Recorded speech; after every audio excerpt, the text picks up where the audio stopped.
ବିଛଣାରେ ଶୋଇକି ଏହି ଗୋଟିଏ ଶବ୍ଦକୁ 3 ଥର ପଢ଼ି ଦିଅନ୍ତୁ। ଗ୍ୟାରେଣ୍ଟି ଦେଉଛି 5 ମିନିଟ୍ରେ ସେ ନାରୀ ତୁମ ପାଖକୁ ଆସିବ, ଯାହା ଚାହିଁବେ ତାହା କରିବ। ହଁ ଫ୍ରେଣ୍ଡସ୍, କ'ଣ ଆପଣ ଝିଅ ପଟେଇବାକୁ ଚାହୁଁଛନ୍ତି? ସୁନ୍ଦରୀ ପଡ଼ିଶା ଘର ଭାଉଜକୁ ପଟେଇବାକୁ ଚାହୁଁଛନ୍ତି? ତା'ଠାରୁ ନିଜର ମନ ମୁତାବକ କାମ ହାସଲ କରିବାକୁ ଚାହୁଁଛନ୍ତି?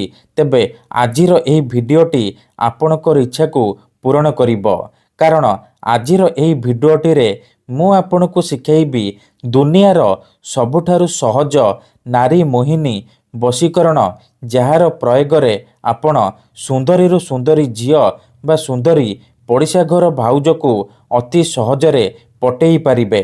ତା'ଠାରୁ ନିଜର ମନ ମୁତାବକ କାମ ହାସଲ କରିପାରିବେ। ଏହି ବଶୀକରଣକୁ କରିବା ପାଇଁ ଆପଣଙ୍କୁ କୌଣସି ପ୍ରକାର ମନ୍ତ୍ରତନ୍ତ୍ର କରିବାକୁ ପଡ଼ିବନି କିମ୍ବା କିଛି ବି ପଇସା ଖର୍ଚ୍ଚ କରିବାକୁ ପଡ଼ିବନି। କେବଳ ଯେତେବେଳେ ଆପଣ ରାତିରେ ଶୋଇବା ପାଇଁ ଯିବେ, ନିଜ ବିଛଣାରେ ଶୋଇକି ଏହି ଗୋଟିଏ ଶବ୍ଦକୁ 3 ଥର ପଢ଼ିଦେବେ। ତାପରେ ଦେଖିବେ ଚମତ୍କାର।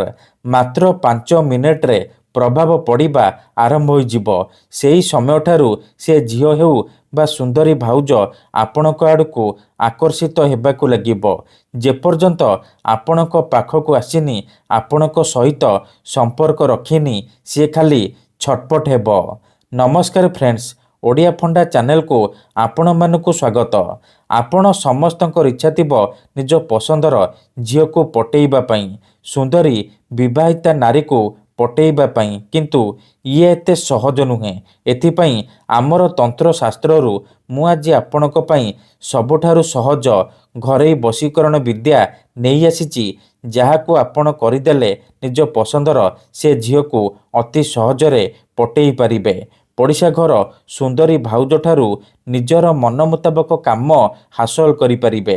ଆପଣ ଭାବୁଛନ୍ତି କି ଏହି ବଶୀକରଣ କ'ଣ ସତରେ କାମ କରିବ?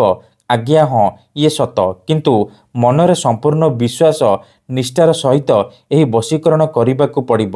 ଦେଖନ୍ତୁ, ଯେଉଁପରି ଆପଣ ଭଗବାନଙ୍କୁ ମାନୁଛନ୍ତି, ଭଗବାନଙ୍କ ଉପରେ ବିଶ୍ୱାସ ରଖିଛନ୍ତି, ନିଜର ସବୁ ଦୁଃଖ କଷ୍ଟ ଅସୁବିଧା ଭଗବାନଙ୍କୁ ଜଣାଉଛନ୍ତି, ଯଦି ସେ ଅସୁବିଧାର ସମାଧାନ ନ ହେଲା, ତାହାର ମାନେ ନୁହେଁ କି ଭଗବାନ ନାହାନ୍ତି।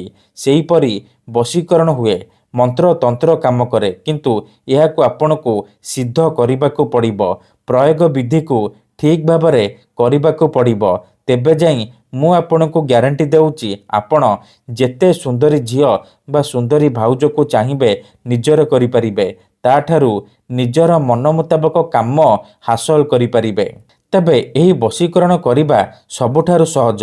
ଏହି ବଶୀକରଣ ଆପଣ କିପରି କରିବେ, କେମିତି କରିବେ, ଏହାର ପ୍ରୟୋଗ ବିଧି କ'ଣ, ଚାଲନ୍ତୁ ଜାଣିବା। କିନ୍ତୁ ବିଧିଟି ଜାଣିବା ପୂର୍ବରୁ ମୋର ଆପଣମାନଙ୍କୁ ଅନୁରୋଧ କି ଯଦି ଆପଣ ଆମ ଚ୍ୟାନେଲକୁ ପ୍ରଥମ ଥର ଆସିଛନ୍ତି, ତେବେ ଦୟାକରି ଚ୍ୟାନେଲକୁ ସବସ୍କ୍ରାଇବ୍ କରି ପାଖରେ ଥିବା ବେଲ୍ ଆଇକନ୍କୁ ମଧ୍ୟ ଦବାଇ ଦିଅନ୍ତୁ, ଯାହାଦ୍ୱାରା ଆମେ ଯେଉଁ ବି ଭିଡ଼ିଓ ଅପଲୋଡ଼ କରିବୁ ସର୍ବପ୍ରଥମେ ଆପଣ ଦେଖିପାରିବେ ଆଉ ତା'ର ଲାଭ ପାଇପାରିବେ। ମନେ ରଖନ୍ତୁ, ଏହି ବଶୀକରଣ ହେଉଛି ମୁସଲିମ ବଶୀକରଣ। ତେଣୁ ଏହି ବଶୀକରଣକୁ ଆପଣ କେବଳ ଶୁକ୍ରବାର ଦିନ କରିବେ। ରାତିରେ ଶୋଇବା ପୂର୍ବରୁ କରିବେ। ରାତି 8ଟାରୁ ରାତି 11ଟା ମଧ୍ୟରେ ଏହି ବଶୀକରଣ କରିପାରିବେ। ଏହି ବଶୀକରଣ କରିବା ପୂର୍ବରୁ ଭଲ ଭାବରେ ହାତ ଗୋଡ଼ ମୁହଁ ଧୋଇକି ସଫା ବସ୍ତ୍ର ପିନ୍ଧିକି ଆପଣ ଏହି ବଶୀକରଣ ବିଧିକୁ ଆରମ୍ଭ କରିବେ। ପ୍ରଥମେ ଆପଣ କ'ଣ କରିବେ, ଧ୍ୟାନ ସହିତ ଶୁଣନ୍ତୁ। ଖଣ୍ଡେ ସାଧା କାଗଜ ଆଣିବେ ଆଉ କଳା ରଙ୍ଗର କଲମ ଆଣିବେ। ତାପରେ ନିଜ ବିଛଣା ଉପରେ ବସି ପଡ଼ିବେ। ଧ୍ୟାନ ରଖିବେ ଯେମିତି ଆପଣଙ୍କୁ କେହି ଦେଖିବେନି କିମ୍ବା ଡାକିବେନି। ତାପରେ ଆପଣ କ'ଣ କରିବେ, କାଗଜରେ 3ଟି ନମ୍ବର ଲେଖିବେ। 7, 8, 6 ଏହି 3ଟି ନମ୍ବର ଲେଖିବେ। ଇଏ ହେଉଛି ମୁସଲିମ ବଶୀକରଣ ନମ୍ବର। ଏହି ନମ୍ବର ଲେଖିସାରିବା ପରେ ତଳେ ଆପଣ ଯେଉଁ ଝିଅକୁ ପଟେଇବାକୁ ଚାହୁଁଛନ୍ତି ତା'ର ନାମ ଲେଖିବେ। ତା ପାଖରେ ଗୋଟିଏ ପ୍ଲସ୍ ଚିହ୍ନ କରିବେ ଆଉ ତା ପାଖରେ ନିଜର ନାମ ଲେଖିବେ। ନାମ ଲେଖିସାରିବା ପରେ କାଗଜକୁ ନିଜ ତକିଆ ତଳେ ରଖିଦେବେ ଆଉ ସେହି ବିଛଣାରେ ପୂର୍ବ ଦିଗକୁ ତକିଆରେ ମୁଣ୍ଡ ଦେଇକି ଶୋଇପଡ଼ିବେ।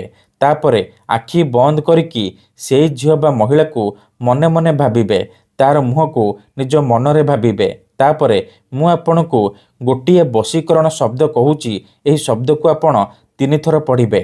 ୟା କରିବୁ, ୟା କରିବୁ, ୟା କରିବୁ। ଏହି ଶବ୍ଦକୁ ଆପଣ 3 ଥର କହିବେ, ବେଶୀ କହିବେନି, କେବଳ 3 ଥର କହିବେ। ତାପରେ 5 ଥର ସେ ଝିଅର ନାମ କହିବେ ଆଉ 5 ଥର ନିଜର ନାମ କହିବେ। ଏତିକି କହିସାରିବା ପରେ ଆପଣ ଶୋଇପଡ଼ିବେ।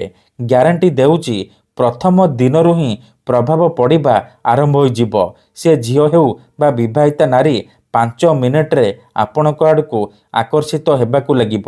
ମନେ ରଖନ୍ତୁ, ଏହି ବିଧିକୁ ଆପଣ ଅଧାରୁ ଛାଡ଼ିବେନି। ଲଗାତାର 3ଟି ଶୁକ୍ରବାର ଆପଣ ଏହିପରି କରିବେ।